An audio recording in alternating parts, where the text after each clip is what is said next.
So now I'm going to start doing rosettes on the whipped cream cake. Okay, so before that I have a small tip to share. So I call this a DIY chiller tray. Okay, so this is a cake pan. You could do that with your cookie tray as well. You just need to pour in water and freeze the entire thing. So this is just water and it is turned into ice.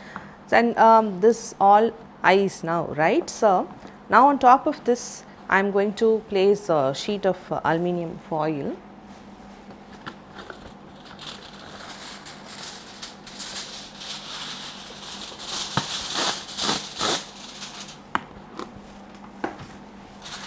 Because you don't want the water coming out and then just touching the piping bags. Okay, so I have the 3 colored whipping cream here.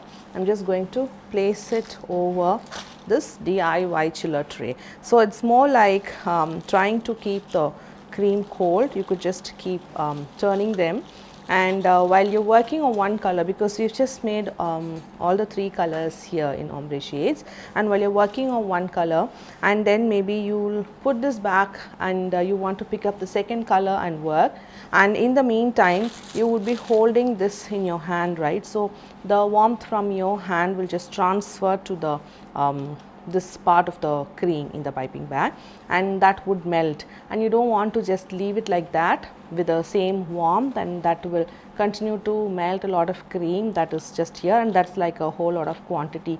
We want to just use up as much as we could.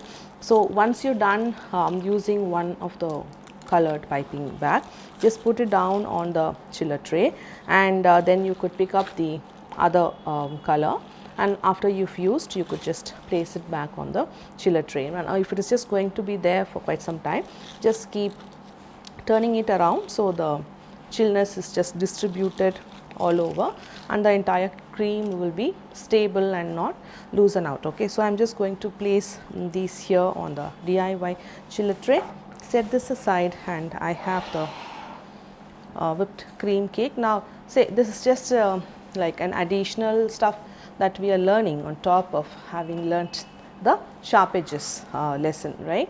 Now if you are going to do rosettes on a cake, crumb coat on the cake should quite be fine. You don't have to like add a lot of cream and then cover it up, because rosettes are going to take extra cream, and you don't want to load it with some cream and then another lot of rosettes that is going to take another whole load of cream on the top. So every time you want to cover the cake with something that will fully cover it up, crumb coat should be fine, and we've learned how to do rosettes without giving any gap, right? So everything will get filled up and you will not see the surface of the cake at all. Okay, now I have one rosette nozzle. Okay, in case you have more than 2 or how many ever colors you're going to use, you could fill them up in piping bags, but that's just a waste of piping bag. Or anyway, I'm using 3 different piping bags to fill my colors in here, right? So instead of the one extra piping bag in which you fitted the rosette nozzle, you could fit the rosette nozzle in each of these 3, and then you could use 3 different piping bags fitted with 3 different rosette nozzles. In case you're just having one rosette nozzle, then you will follow what I'll be doing now. So this is being tightly fit in, and then just ensure that it is quite tight without tearing up on the end or the edge of the nozzle. And into this I'm just going to pop in the piping bag, and the tip of the piping bag I've already cut into a bigger opening. So I'm just going to feed this inside, and then I'm just going to start squeezing out, and then it is going to flow.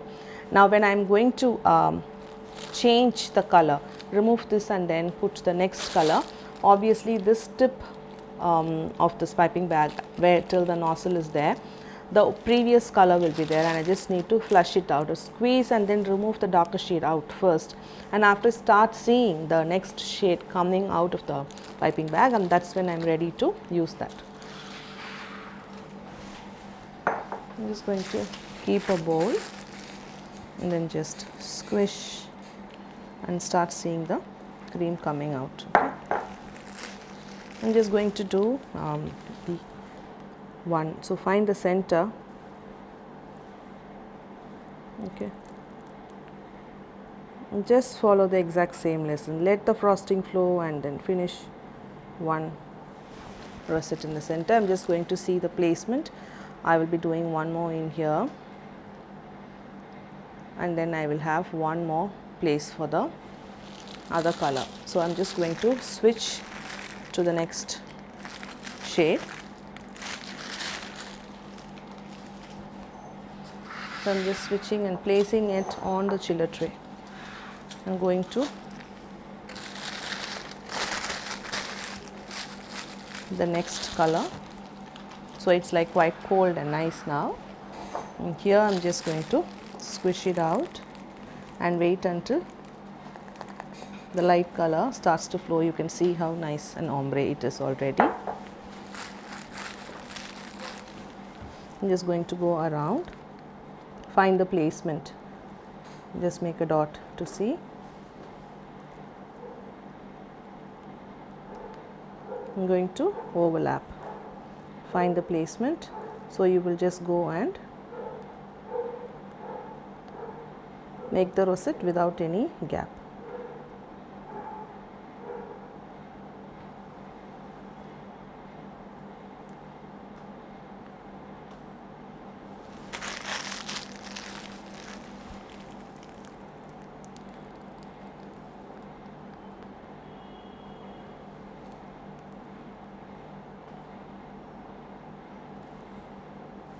So one full row is done.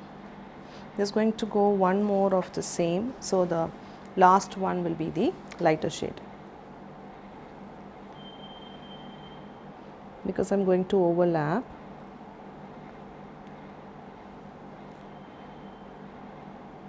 And make small rosettes.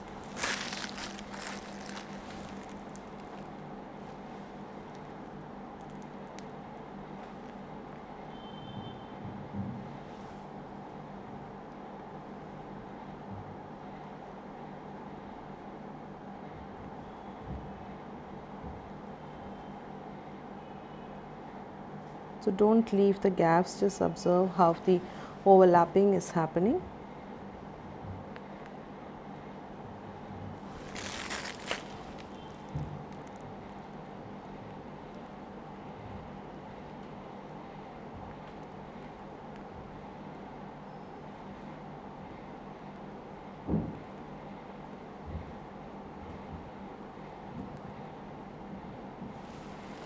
So that's the shade in between. So I'm just going to remove this shade and put it in the chiller tray, and then take the lightest shade and then put it in the piping bag. I'm just going to flush it out. So now the color is changed, and now I'm just going to go on top.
Okay, so the top is done. I'm just going to start doing the sides. So I'm just going to start with the darkest color of the rosette on the sides. So here one thing that you need to keep in mind, once you finish the rosette, the tail end should be just scratching on the cake, and that will make the rosette stay in place. So again I'm just going to do the next one.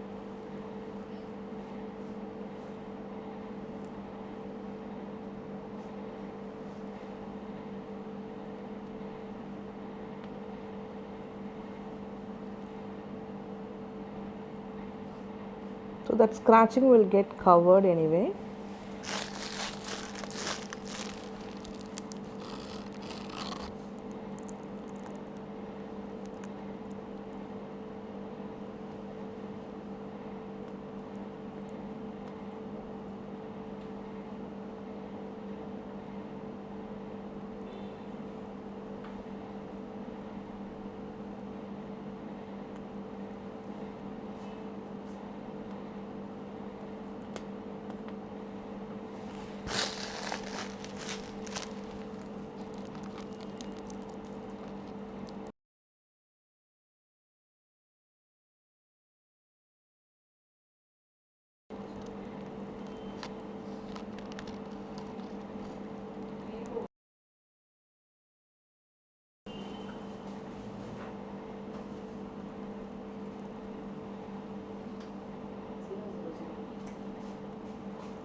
So now I'm just going to look at how much more space I have.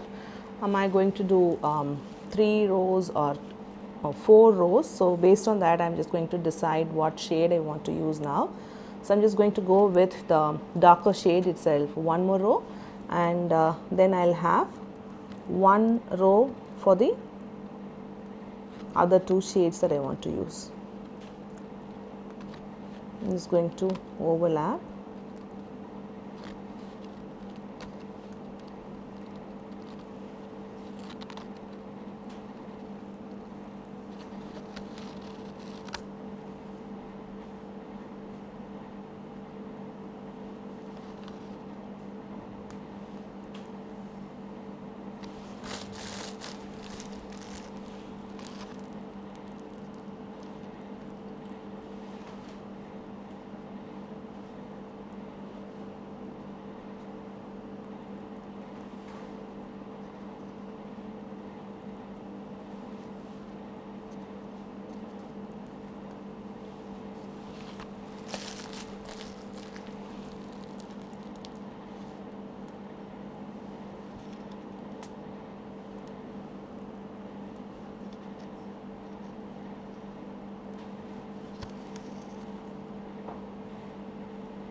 Because I'm just going to change the piping bag, remove the darkest shade out.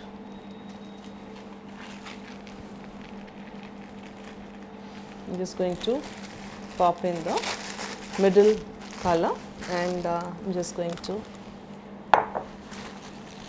flush the color out.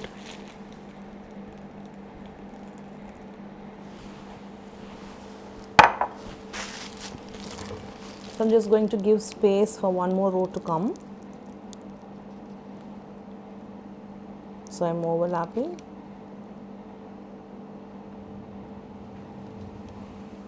And this you should try not to stop it here, because that is going to weigh down. So you're just supposed to make the star go all the way up there and then just scratch it.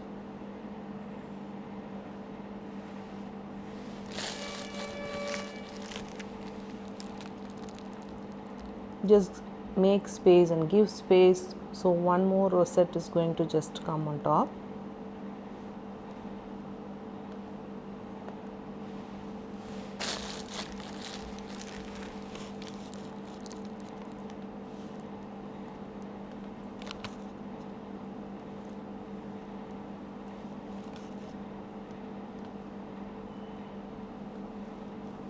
So you need to avoid damages like that. So here I was a bit extra careful, because the tail end is just going and damaging the rosettes. Just ensure you're not damaging your own rosette as you are doing.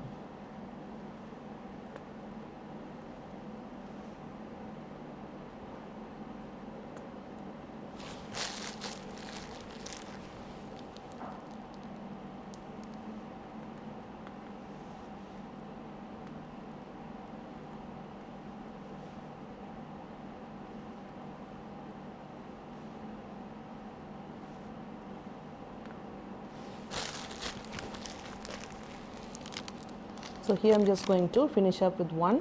I'm just going to make sure I will overlap so there's no gap. So that will be the last one for this shade. And now I'm just going to change the piping bag and pop in the lighter coloring, the lightest one.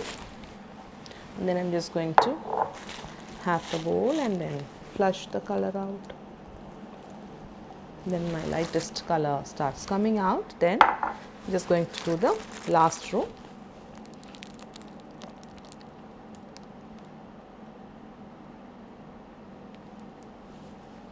And here this one obviously you will not be able to scratch, so just ensure where you're stopping.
So I'm just using the support of my left hand as well to put the pressure here, because that's a lot of frosting here for me. So giving pressure only here is just like maybe painful also. So use this hand and to press it here, so it is easier and the rosettes, the cream comes out, because you need a lot of cream to come out. So here you observe that the pressure is not enough, so the icing is not coming out enough, and in such cases use the help of the other hand. So here also you squeeze as you push through in here, and then use both the hands to make the rosettes, and that way you'll have a lot of cream coming out in there.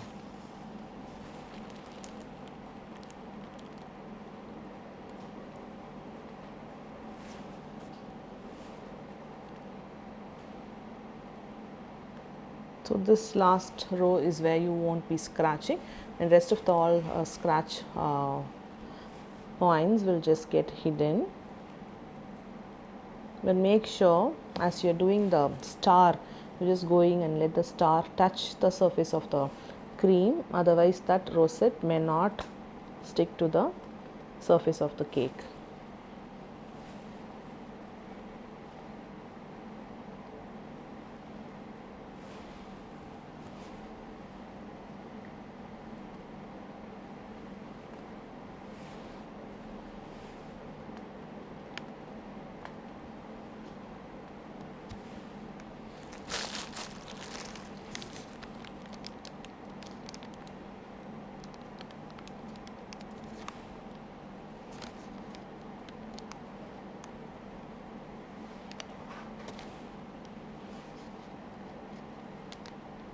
That's the last one I'm overlapping, so it touches both of them.